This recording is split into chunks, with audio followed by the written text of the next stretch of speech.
BRICS beads and bones the Harappan civilization, जिसको Indus valley civilization यानी IVC भी कहा जाता है। सो हेलो एवरीवन, आज हम बात करेंगे क्लास 12th की history themes in Indian history part 1, जिसका first chapter bricks beads and bones के बारे में। तो आपको स्क्रीन पे दिखाई दे रहा है, तो उसमें हम सबसे पहले बात करेंगे हड़प्पन सील। ये आपको यहाँ पे हड़प्पन सील दिख रही होगी। इसके ऊपर ये आपको कुछ एनिमल टाइप जैसा दिख रहा है और यहाँ पे एक स्क्रिप्ट है जो कि आज तक डेसिफर नहीं की गई है, मतलब आज तक किसी ने समझा नहीं, इसको कोई समझ नहीं पाया कि ये जो सिंबॉलिक जो लैंग्वेज यूज़ की गई है इसका अर्थ क्या है। सो हम डिटेल में स्टार्ट कर लेते हैं। तो सबसे पहले हड़प्पन सील, जिसका फिगर अभी हमने डिस्कस किया, is possibly the most distinctive artifact of the Harappan, जिसको आईवीसी या इंडस वैली सिविलाइजेशन भी कहा जाता है। अब सबसे पहले यहाँ से क्वेश्चन आएगा क्या कि ये जो सील होती हैं ये कौन से मटेरियल की बनी होती हैं। तो इसका आंसर है ये एक स्टोन जिसको स्टीएटाइट स्टोन कहा जाता है। ओके, दूसरा क्वेश्चन क्या बनेगा कि ये जो सील्स हैं जो यहाँ पे आप देख पा रहे होंगे, इनके ऊपर जो ये पिक्चर टाइप बनी हुई है, यानी ये जो मोटिव टाइप खुदे हुए हैं, ये आपको जो है किसके बारे में बताते हैं। तो यहाँ पे आपका आंसर दिया गया है, this one often contain animal motifs. Okay, तो एक तो हो गया आपका एनिमल मोटिव्स। दूसरा है and signs from a sign symbol from a script, जो कि आज तक अनडेसिफर्ड है। Okay, yet we know a great deal about the lives of the people who lived in the region. देखिए क्या बोला है कि वो जो लोग यहाँ पे रहते थे आईवीसी के अंदर या हड़प्पन सिविलाइजेशन के अंदर, उनकी ज़िंदगी के बारे में हमें काफ़ी कुछ पता लग चुका है। कैसे पता लगा है? सीधी सी बात है, आर्कियोलॉजिकल साइंस की वजह से। ठीक है, दे लेफ्ट बिहाइंड देयर, कहाँ से पता लगा? उनके घरों से, their houses, pots, ornaments, tools और of course seals. Okay, in other words, from archaeological evidences, let us see what we know about the Harappan civilization and how we know about it. We will explore how archaeological material is interrupted and how interpretations sometimes change. Of course, there are some aspects of the civilization that are unknown and may even. तो basically in brief आपको क्या बोला गया है? आपको ये बोला गया है कि आपको हड़प्पन सिविलाइजेशन के लोगों के बारे में कहाँ से पता लगता है? कहाँ से पता लगता है? आर्कियोलॉजिकल सोर्सेज से पता लगता है। आर्कियोलॉजिस्ट जो होते हैं वो आपके जो खंडहर होते हैं, बेसिकली जो जो हिस्टोरिकल प्लेसेस होते हैं उनको एक्सकेवेट करते हैं, उनसे उनको जो हाउसेस जो जिस मटेरियल से बनाए गए हैं, यानी कि ब्रिक्स यूज़ की गई हैं, तो ब्रिक्स जो हैं वो बर्नट है कि कैसी हैं, और वहाँ पे जो मटेरियल मिलता है जिसमें सील है, पोट्स हैं, पोट्री वगैरह, इन सब से पता लगाया जाता है, अनुमान लगाया जाता है बेसिकली। तो उसके बाद अगला देखेंगे कि the terminologies, places and time जो यूज़ किए गए उस समय पे।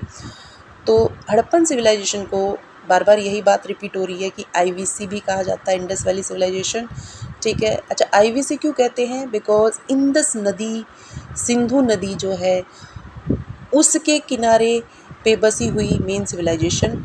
और हड़प्पा नाम किस लिए पड़ता है? क्योंकि Harappa was the first place जो कि सबसे पहले 1921 में खोजा गया था। ठीक है, so the total time span of the civilisation, अब देखिए एग्जैक्ट डेट यहाँ आपको नहीं पता लग सकती। ठीक है, तो अनुमान लगाया जाता है कि जो टाइम जिसमें आईवीसी फली फूली हड़प्पन सिविलाइजेशन वो जो है वो था ranges from 6000 before common era to 1300 before common era. ठीक है, अब यहाँ पे ना हड़प्पा सिविलाइजेशन को बांटा गया है टुकड़ों में। अर्ली फेज़ जिसको अर्ली हड़प्पन पीरियड, जो कि 6000 BCE से लेके 2600 BCE तक, ये आपका एक बहुत अच्छा क्वेश्चन बनेगा, ठीक है। Is the formative phase of the civilisation. अब देखिए अर्ली की बात हो रही है, मतलब बना उस समय पे, बनने के बाद फिर मेच्योर होगा तो उसके बारे में भी पढ़ लेते हैं हम, ठीक है। तो phase of the civilisation and the urban phase of the civilisation termed as mature Harappan. अब ये भी आपसे पूछा जा सकता है। 2600 before common era to 1900 before common era, यहाँ से आपके दो क्वेश्चंस बन जाते हैं, ठीक है। दो क्या तीन क्वेश्चंस बनेंगे, एक ये वाला टाइम, अर्ली हड़प्पा वाला टाइम और मेच्योर हड़प्पा वाला टाइम, ठीक है। तो 6000 to 1300 and then 6000 to 2600 and 2600 to 1900 before Roman era. Okay, चलिए आगे बढ़ते हैं। Is the most prosperous phase, जो तो मेच्योर जो हड़प्पा था, तब ये जो हड़प्पन सिविलाइजेशन थी, अर्बन सिविलाइजेशन थी, ये पूरी तरीके से एस्टेब्लिश हो चुकी थी। Is the most prosperous phase. The decline of the civilisation starts around 1900 BCE। ये भी एक बहुत अच्छा क्वेश्चन है कि डिक्लाइन जो है कब स्टार्ट हो जाता है इंडस वैली सिविलाइजेशन का। द डिकेंडेंट फेज, जब ये डिकेंडेंट मतलब जब ये अपने पतन की तरफ थी, is termed as late Harappan. तो जैसे हम वैदिक पीरियड पढ़ते हैं ना, अर्ली वैदिक पीरियड, ठीक है, लेटर वैदिक पीरियड, ऐसे ही इसको जो है इस NCERT के फर्स्ट चैप्टर में इसको डिस्टिंक्ट करने की कोशिश की गई है, ठीक है। द डिस्टिंक्टिव हड़प्पन पोट्री, बिल्कुल अलग किस्म की पोट्री जो है यहाँ देखने को मिली। ब्रिक्स कैसी यूज़ हुई, बेक्ड एंड अनबेक्ड दोनों तरह की, कच्ची भी और आग में पकाई हुई यानी बेक्ड भी। सील्स, अच्छा सील का क्या फंक्शन था वो हम आगे डिस्कस करेंगे कि सील बेसिकली किसी बंदे की आइडेंटिटी कार्ड की तरह यूज़ की जाती थी या कैसे। वेट्स, बीड्स, ये देख रहे हैं आप मणके, ठीक है, तो जिनको बीड्स कहा गया। कॉपर एंड ब्रोंज आर्टिकल्स, जैसे कि मिरर वगैरह थे ब्रोंज के, कॉपर के यूज़ किए जाते थे, ठीक है। Belonging to the Harappan civilisation have been found in this region as apart from. अब यहाँ पे ये जगह आपसे पूछ ली जाएगी, अफ़गानिस्तान, बलूचिस्तान, सिंध, पंजाब प्रोविंस। तो देखिए अगर हम यहाँ पे देखें और इंडिया का अगर हम मैप अभी ड्रॉ करें तो कुछ समथिंग लाइक दिस ऐसे होगा। तो यहाँ पे ये वाला जो रीजन था इधर, ये पूरा इधर वाला रीजन ये अफ़गानिस्तान था, ठीक है। यहाँ पे बलूचिस्तान था, है मतलब बलूचिस्तान, ठीक है, लेकिन उस समय तो ऐसा कुछ डिस्टिंक्शन था ही नहीं। Okay, so Sindh and Punjab, ये तो आपको पता ही है, सिंध का रीजन ये सारा पंजाब था, ठीक है। तो बेसिकली बोला जाए तो ये वाला एरिया जिसको हम सेमी एरिड रीजन भी कह सकते हैं, ठीक है। तो आगे हम पढ़ेंगे कि सेमी एरिड रीजन होने की वजह से यहाँ पे जो एग्रीकल्चर था उसके लिए इरिगेशन की ज़रूरत पड़ती थी। तो अभी के लिए हमने क्या पढ़ा कि जो Afghanistan, Baluchistan, Sindh and Punjab provinces of Pakistan and the Indian states of JNK, Punjab, Haryana, Rajasthan, UP, Gujarat, Maharashtra. Actually ये बताया गया है कि इसका एक्सटेंट जो था, कि विस्तार जो था वो कहाँ तक था। तो आपको अंदाज़ा हो ही गया है कि इंडिया का ये वाला जो पार्ट है, मेनली जो नॉर्थ वाला पार्ट है, ये वाला इधर वाला, और ये पाकिस्तान अफ़गानिस्तान वाला जो एरिया है, यहाँ पे फैली हुई थी हमारी IVC, Indus valley civilisation. Basically Indus Sindhu नदी से ही पता लगता है कि उसका जो आजू बाजू का एरिया था वहाँ पे ये प्रोस्परस तरीके से फैली हुई थी, ठीक है। अब यहाँ पे आपको मैप दिखाने की कोशिश करते हैं कि ये जो बीड्स, वेट्स एंड ब्लेड्स दिखाए गए हैं, ये देखिए, ये हैं बीड्स अलग अलग शेप के, साइज़ के, ये हैं वेट्स, ठीक है, और ये हैं आपके इधर ये स्टोन के ब्लेड्स है, these are stone blades. Okay, so आगे देखिए,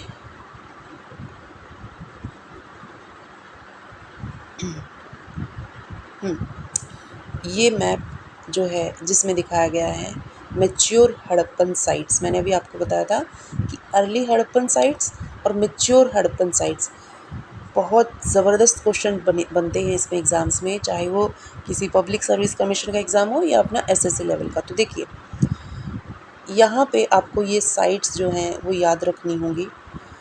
नॉर्दर्न मोस्ट पूछ लेंगे मांडा, ठीक है, चेनाब नदी के तट पर।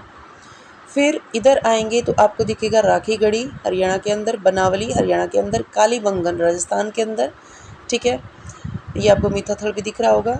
और हड़प्पा कौन सी नदी के तट पर है? रावी नदी के तट पर, ये क्वेश्चन बनेगा एक। ओके, फिर पूछ लेंगे कि इनको ना आप ईस्ट टू वेस्ट या वेस्ट टू ईस्ट या नॉर्थ टू साउथ इसको अरेंज करें। तो मोहनजोदाड़ो यहाँ पे दिख रहा है, बहुत इंपॉर्टेंट साइट है, इसके बारे में डिटेल में इस बुक में दे भी रखा है इसी चैप्टर में। फिर इसके साउथ में देखिए, ये है आमरी और ये है बालाकोट। तो इसको ऐसे याद रखना है कि नॉर्दर्न मोस्ट यहाँ पे अगर देखिए तो मोहनजोदाड़ो, आमरी, बालाकोट। यहाँ पे देखिए कोट दिज्जी, ये बहुत इंपॉर्टेंट साइट है। क्यों इंपॉर्टेंट है? क्योंकि ये मेच्योर हड़प्पन साइट भी है और अर्ली भी है, जो हम अभी नेक्स्ट पेज पे देखने वाले हैं। फिर ये है चन्मुदाड़ो, धोलावीरा। अब देखिए यहाँ पे भी ये क्वेश्चन क्या बना देंगे कि ये जो साइट्स हैं धोलावीरा, नागेश्वर, रंगपुर, लोथल, इनको north to south, south to north, east to west arrange करें। तो यहाँ पे हम देखेंगे जो धोलावीरा है वो इन सब में नॉर्दर्न मोस्ट है। फिर यहाँ से शुरू करेंगे तो लोथल, लोथल के बाद रंगपुर, फिर नागेश्वर, ठीक है। तो इस मैप को देखने के बाद इसको बहुत डिटेल में पढ़ना होता है क्योंकि इसमें से क्वेश्चंस पूछे जा सकते हैं। फिर हम बात करेंगे beginnings. There were several archaeological cultures in the region prior to the mature Harappan, ठीक है। These cultures were associated with, देखिए कल्चर क्या होता है?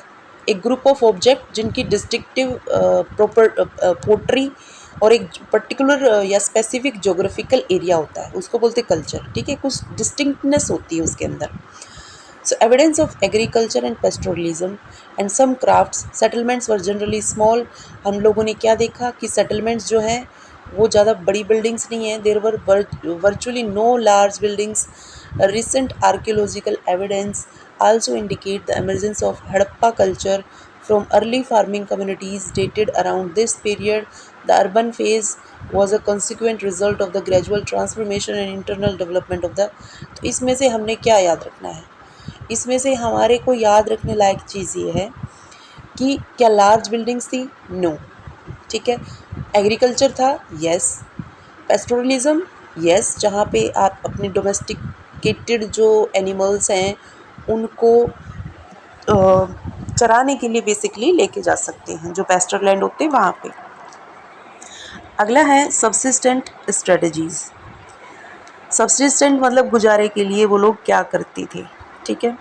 तो यहाँ पे हम देखेंगे कि जो मैच्योर हड़प्पन कल्चर है, ये वाली जो साइट हमने देखी है वो बेसिकली अर्ली हड़प्पन कल्चर से की जगह पे ही जो है डेवलप हुआ मेनली, ठीक है। तो इनके अंदर shared certain common elements including subsistence strategy. The Harappan ate a wide range of plant and animal products, ठीक है। तो प्लांट की तो हम बाद में बात करेंगे, सबसे पहले एनिमल प्रोडक्ट की बात कर लेते हैं। तो archaeologist have been able to reconstruct dietary practice from finds of, तो देखिए एक तो फिश का पता लगता है कि लोग फिश खाते थे एनिमल्स में, ठीक है। फाउल की बोन्स मिली हैं, फिश की भी बोन्स मिली है, तो यहाँ से पता लगता है कि वो जो है नॉन वेज भी खाते थे। वेजिटेरियन में हम देखेंगे कि चार्ड ग्रेन से पता लगता है कि वो लोग जो है सीड्स, अब ग्रेन्स क्या होते हैं? जो गेहूँ है वो क्या है? सीड ही तो है। तो ये लोग जो है सीड्स को कंज्यूम करते थे। These are studied by archaeobotanist. देखिए बोटनिस्ट क्या होता है? बोटनी क्या होती है? Study of plants. तो बोटनिस्ट क्या करते हैं? बोटनिस्ट जो आर्कियोबोटनिस्ट है उनका काम ये होता है कि जो पुराने जो सीड्स मिले हैं उनके बारे में बताना कि ये किससे, कौन सी फैमिली से बिलोंग करता है, ठीक है, कौन सी प्लांट स्पीसीज है, ये सब। सो and seeds, these are studied by archaeobotanists who are specialized in ancient plant remains। तो इन बोटनिस्ट ने, आर्कियोबोटनिस्ट ने क्या बताया कि वहाँ पे जो चार्ड ग्रेन्स मिले, ठीक है, चिपके हुए, उनसे अंदाज़ा लगा के बताया कि grains found at Harappan site कौन कौन से, ये यहाँ से एक बहुत अच्छा क्वेश्चन बनेगा कि कौन कौन से ग्रेन्स जो है out of the following Harappan sites पे देखने को मिलते थे। Okay, so wheat, barley, lentil, chickpea, sesame जिसको हम तिल भी बोलते हैं, ठीक है, ये तो हमारे मेन हो गए। अब एक है कि मिलेट्स यानी जो मोटे अनाज है, जिसमें आपका रागी आ जाता है, जिसमें आपका बाजरा आ जाता है, ठीक है, रागी, बाजरा, ये जो मोटे अनाज है ना, जिसको इनको मिलेट्स बोलते हैं, ठीक है। तो ये कहाँ से मिलते हैं? मिले थे गुजरात से। ओके, अब यहीं से क्वेश्चन आएगा कि millets were in the IVC were found in out of the following places, तो वहाँ पे गुजरात ऑप्शन में होगा, तो आपको उसको टिक करके आ जाना है। Finds of rice are relatively rare, जो राइस यानी जो चावल, धान जिसको बोलते हैं, वो रेयर था, ठीक है। तो ये भी एक क्वेश्चन बन सकता है, ठीक है, लेकिन थोड़ा सा ट्रिकी है बट बन सकता है। Animal bones found at Harappan sites include those of cattle. अब देखिए बोन से ही तो पता लगेगा। अब देखो चार जो ग्रेन्स थे जो चिपके हुए थे, या ठीक है, उनसे पता लग गया कि भैया कौन कौन सी टाइप के ग्रेन ये लोग कंज्यूम करते थे। अब जो बोन्स थी उनसे पता लगाएंगे कि भैया ये जो एनिमल्स पालते थे वो सीधी सी बात है, या तो मिल्च एनिमल्स होंगे जिनसे आप मिल्क प्रोडक्ट जो है कंज्यूम करते थे, या फिर उनको एज आप खाते थे। तो उसके अंदर आपको शीप, गॉट, बुफेलो, पिग, इनकी बोन्स मिली। तो ये क्वेश्चन बनेगा कि बोन्स जो है आउट ऑफ द फॉलोइंग एक इसमें उठा के अलग दे देंगे, ठीक है। इसको किसने पढ़ा? आर्कियोलॉजिस्ट ने, ठीक है। और जू archaeologist indicate that these animals were domesticated bones of wild species जैसे आपका बोर, ठीक है, डियर, घड़ियाल, ये वाइल्ड स्पीशीज़ के बोन्स भी देखने को मिले। We do not know whether the Harappans hunted these animals themselves, कि ये जो शिकार करते थे वो खुद ही करते थे, या फिर जो है कुछ अलग से एक हंटिंग कम्युनिटी होती होगी, ग्रुप ऑफ पीपल, वो लोग हंट करते होंगे और वहाँ से ये लोग मीट जो है लेके आते हों, ये भी प्रोबेबिलिटी हो सकती है। Bones of fish and foul, ठीक है, ये मिले हैं। तो यहाँ से हमने इस सबसिस्टेंट स्ट्रेटजी वाले पर्टिकुलर पार्ट से ये देखा कि वो लोग एक्चुअली खाते क्या थे, ठीक है, कंज्यूम क्या करते थे प्लांट्स और एनिमल्स में। आगे बढ़ते हैं। एग्रीकल्चरल टेक्नोलॉजी, तो एग्रीकल्चर तो डेफिनेटली करते थे। While the prevalence of agriculture is indicated by finds of grains, कहाँ से पता लगा एग्रीकल्चर करते थे? अभी तो बताया, चार्ड ग्रेन से पता लगा कौन कौन से ग्रेन्स कंज्यूम करते थे, और ग्रेन्स कंज्यूम करते थे तो ग्रेन्स को प्रोड्यूस भी करते थे, तो एग्रीकल्चर था इसका मतलब।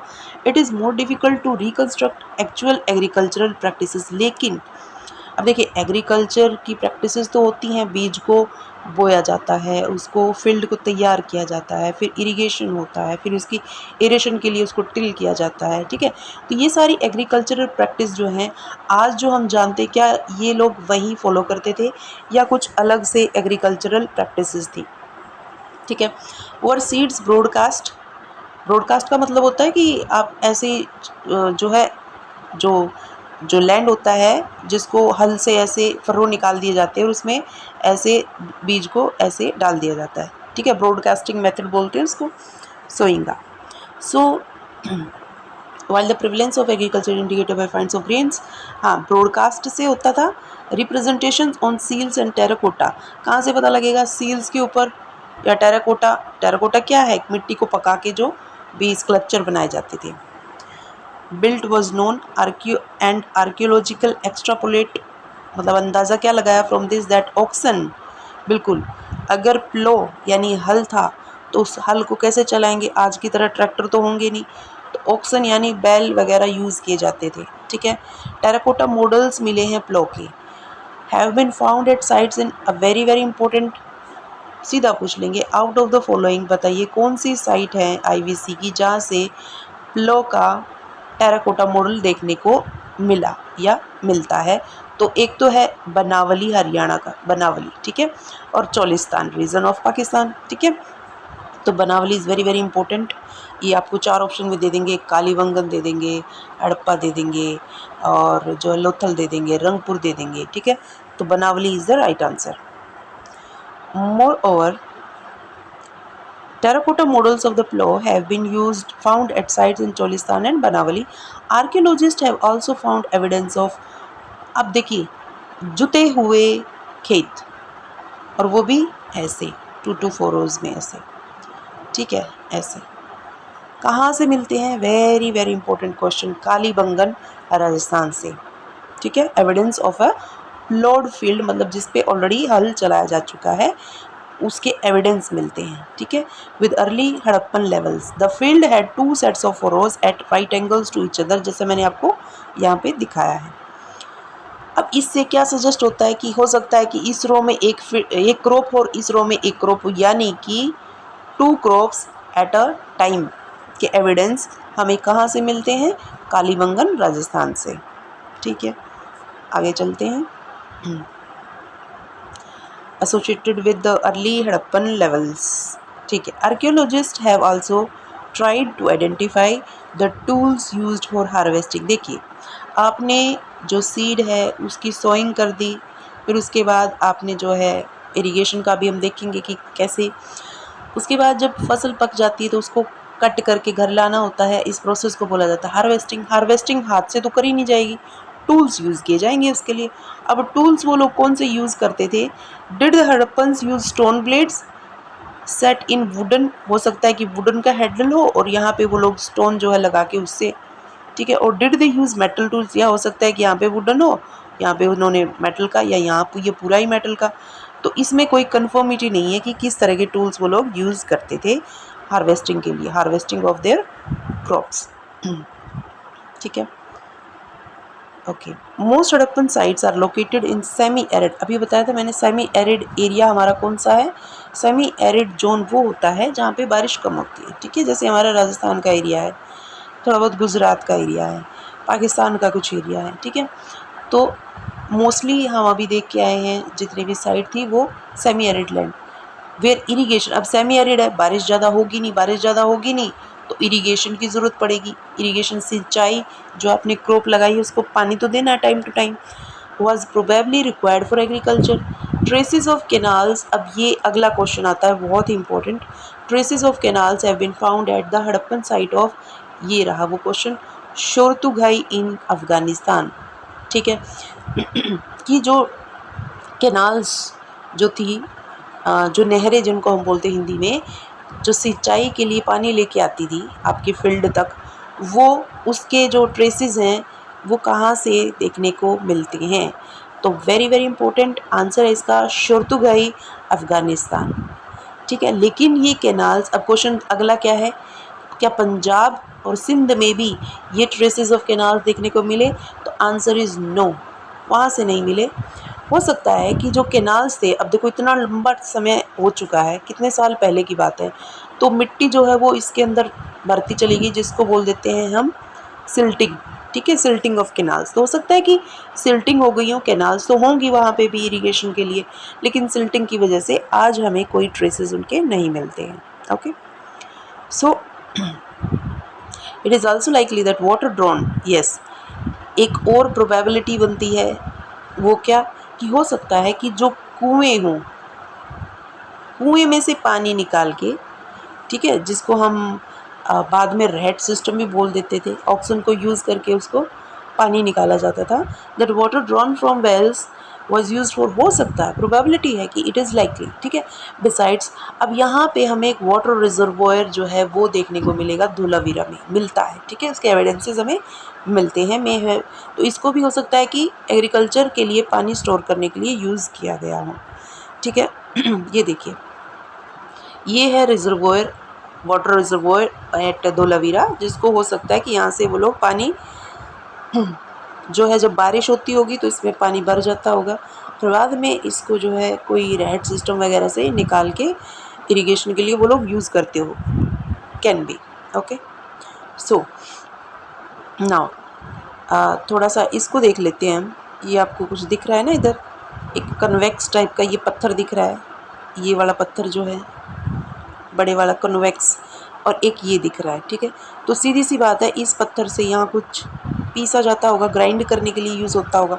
उस समय ग्राइंडर, मिक्सर, जूसर ये तो होते नहीं थे, तो ऐसी ही चीज़ें जो है वो लोग यूज़ करते थे।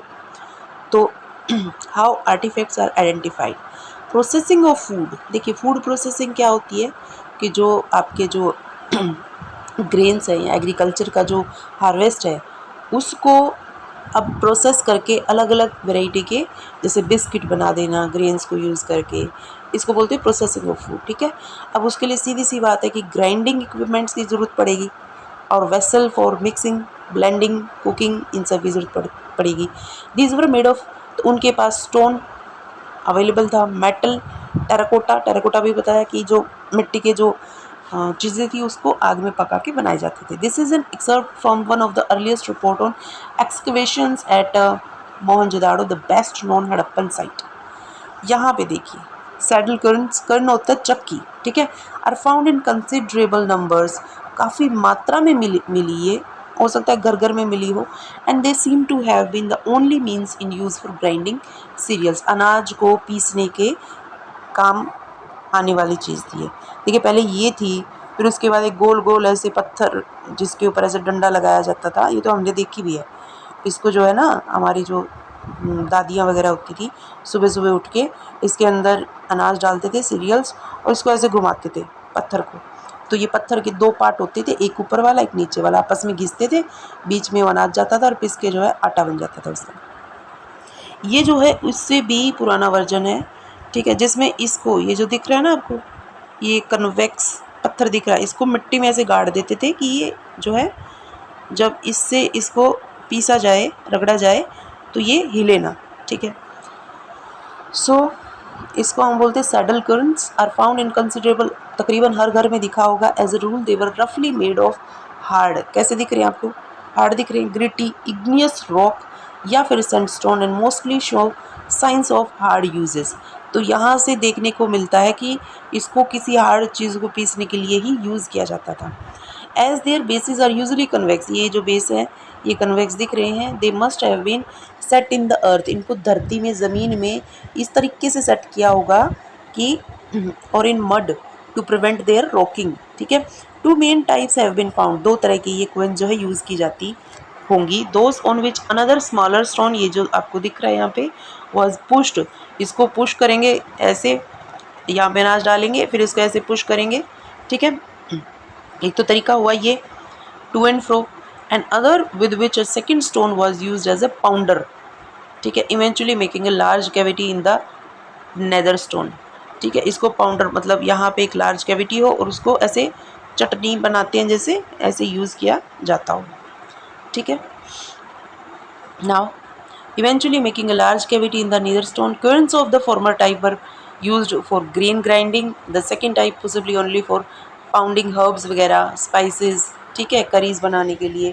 इनफैक्ट स्टोन्स ऑन दिस, ये जो करी वाले जो स्टोन बता रहे हैं ना, यहाँ पे गड्ढा बना के और फिर उसे ऐसे कूटने के लिए, ठीक है, इनको करी स्टोन्स बाय आवर वर्कमैन, जो हमारे जो वर्कमैन, जो यहाँ पे ये जो बंदे की बात हो रही है ना आर्कियोलॉजिस्ट, तो उनके जो बंदे थे उनको फिर वो करी स्टोन ही बोलने लग गए।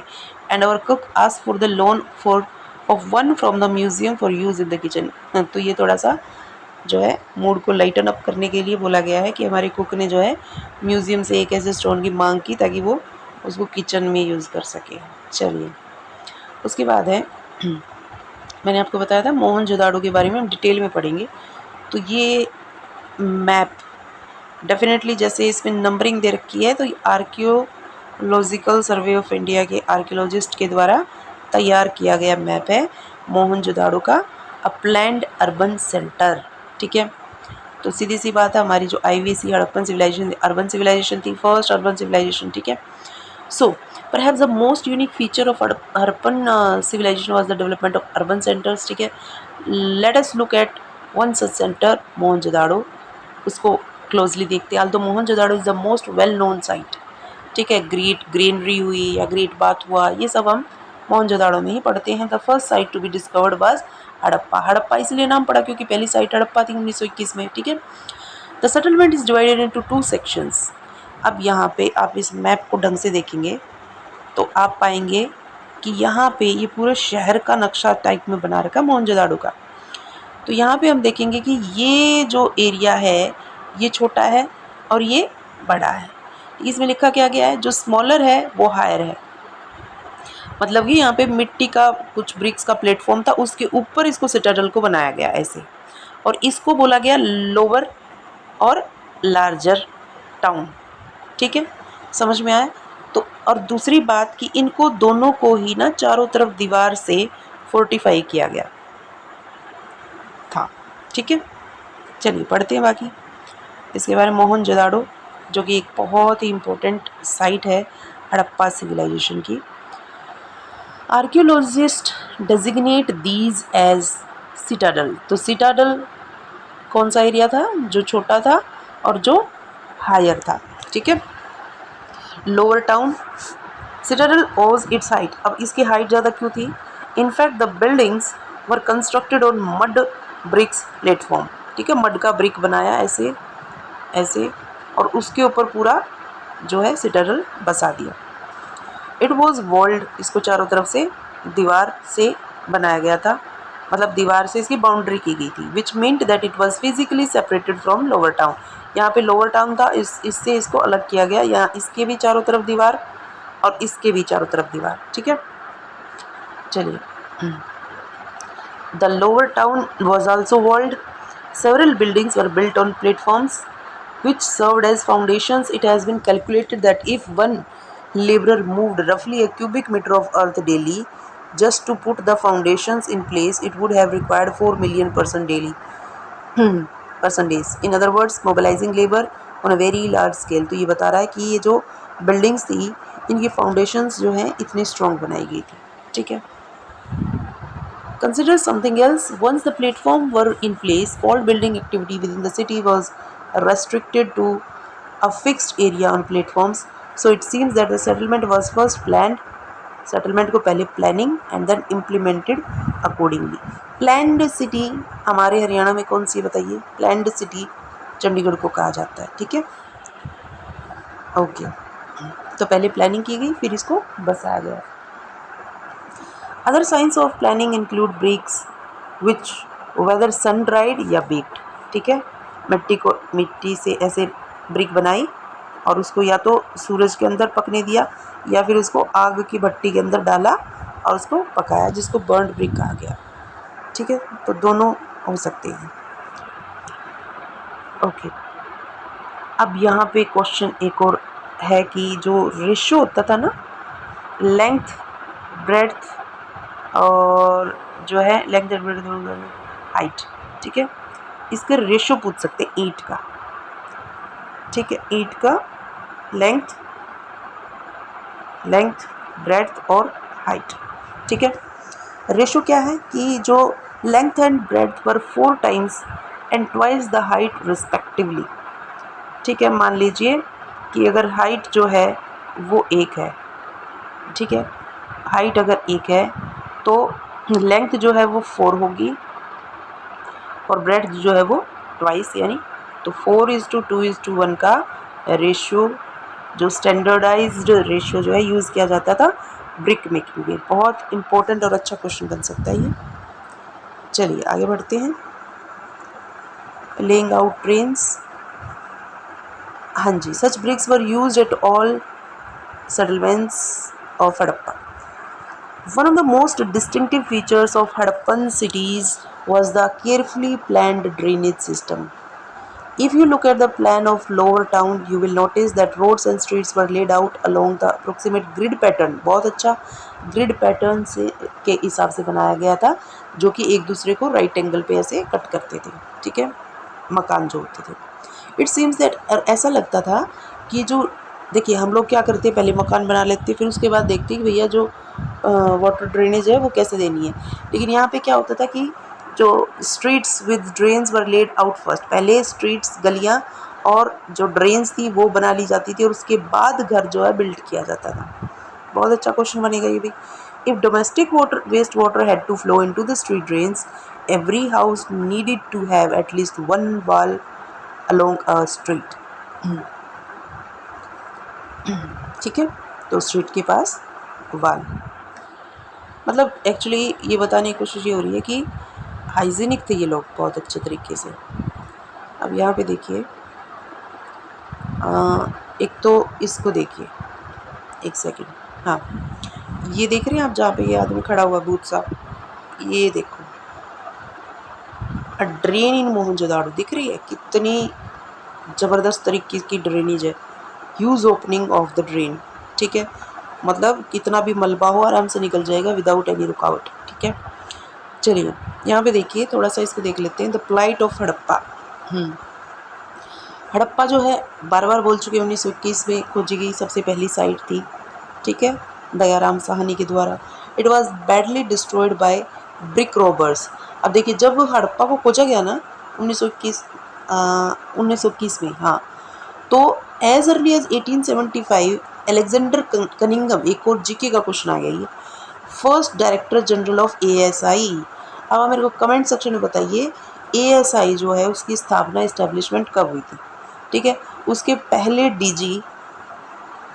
डीजी जो बने थे वो थे अलेक्जेंडर कनिंगम। अच्छा, मैं आपको डेट बता देती हूँ, आप मेरे को ये बताइएगा कमेंट सेक्शन में कि क्या ये सही था 1861, ठीक है, okay. Often called the father of Indian archaeology, ये क्वेश्चन बन जाता है।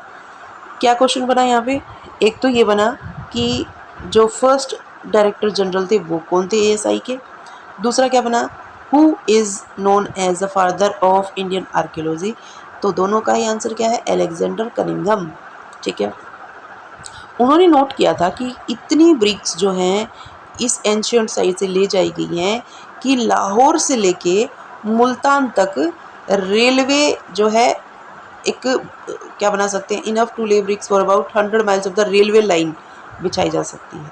Thus many of the ancient structures at the site were damaged, Mohenjodaro was far better preserve. तो हड़प्पा की तो मतलब लोगों ने जो है ईंटें चुरा चुरा के अपने घर बना लिए होंगे, ठीक है, इतनी सारी ईंटें चुरा ली थी, लेकिन Mohenjodaro as compare to Harappa ज़्यादा प्रिजर्व्ड है, ओके। चलिए, ड्रेन्स के बारे में पढ़ लिया हमने, जो है लेइंग आउट ड्रेन्स। अब सिटाडल के बारे में देखिए क्या बोल रहा है ये। सिटाडल क्या था, अभी बताया था कि स्मॉलर बट हायर, ठीक है, मड के ब्रिक प्लेटफॉर्म पे बना हुआ। और इधर क्या था, ये था लार्जर बट लोअर टाउन, ठीक है, ये सिटाडल, ठीक है। तो ये क्या बोलना चाह रहा है यहाँ पे, while most Harappan settlements have a small high western part, हाँ ये क्वेश्चन आएगा, हाई पार्ट कौन सा था, western part, and a larger lower eastern section, there are variations. अब सीधी सी बात है कि हर जगह ये रूल फॉलो नहीं हो रहा था। एट साइट्स जैसे धोलावीरा गुजरात में एंड लोथल गुजरात में, एंटायर सेटलमेंट वाज फोर्टिफाइड, पूरी की पूरी सेटलमेंट जो थी ना वो फोर्टिफाइड, मतलब दीवारों से उसको घेरा गया था। And sections with in the town were also separated by walls, ठीक है, जो जो टाउन था ना, टाउन के अंदर इस सेक्शन के बीच में, इस सेक्शन के बीच में भी वॉल्स थी, दीवारें खड़ी की गई थी, बेसिकली जैसे ऐसे कर देते ना, ये पार्ट अलग ये पार्ट अलग, इस तरीके से। Citadel within Lothal was not walled off, लेकिन यहाँ पे एक एक्सेप्शन क्या है, क्वेश्चन क्या आएगा कि कहाँ का सिटाडल जो कि जिसके चारों तरफ वॉल नहीं खड़ी की गई थी वो था लोथल, ठीक है, but was built at a height, लेकिन वो हाइट पे बनाया गया था। चलिए आगे बढ़ेंगे तो हम देखेंगे कि उन लोगों के जो घर हैं वो कैसे होते थे। यहाँ पे जैसे आप लोगों ने घर के नक्शे देखे होंगे अपने, उसी हिसाब से एक नक्शा दिखा रखा है, ठीक है, जिसमें डोमेस्टिक आर्किटेक्चर की बात कर रखी है। The lower town eight Mohenjodaro, okay. I think video जो है लंबी हो जाएगी, 38 मिनट हो चुके हैं, तो इसको हम लोग अगले वीडियो में कर लेते हैं, पार्ट 2 में, ओके।